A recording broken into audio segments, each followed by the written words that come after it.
Pwede ba mag-apply papunta sa New Zealand kahit na hindi ka po ex-abroad? Siyempre, pwede. Paano yan?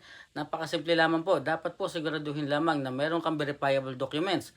Sa verifiable documents po, kinakailangan po meron ka pong employment certificate. Employment certificate, dapat po makikita kung anong job category ang iyong applyan. Kung halimbawang karpintero ang iyong applyan, dapat yan po nakalagay sa employment certificate. Dapat po meron ka at least 5 taon po pataas na experience para sa posisyon na iyong applyan. Dapat po meron kang company payslip, company ID at bank transaksyon. Katunayan na ikaw po ay pinapasahod nila o under payroll ka po ng company na gagamitin mo sa pag-a-apply papunta dito sa New Zealand.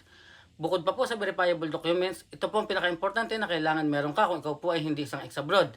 Dapat meron ka pong hulog o contribution sa SSS, PhilHealth at Pag-ibig. Dito po sa contribution po, dapat po ang lalabas po na contributor ay yung company na nasa iyo pong employment certificate. Ibig sabihin, kung ikaw po ay self-employed, hindi po pwede yan. Kung ikaw po ay inihuhulog ng iba pong company at hindi po siya ang gagamitin mo sa pag-a-apply papunta dito sa New Zealand, hindi po pwede yan. Dapat po kung ano pong company ang nakalagay sa iyong employment certificate, sa iyong payslip, siya rin po ang company na nakalagay as contributor po sa iyong contribution sa SSS, PhilHealth at Pag-ibig. Muli kabayan, ito po ay maiksing video lamang. Sana po ay makatulong po ito sa mga nangangarap makapunta at makapagtrabaho dito sa New Zealand. Muli po kabayan, maraming salamat po. Mag-iingat po tayo palagi at God bless po.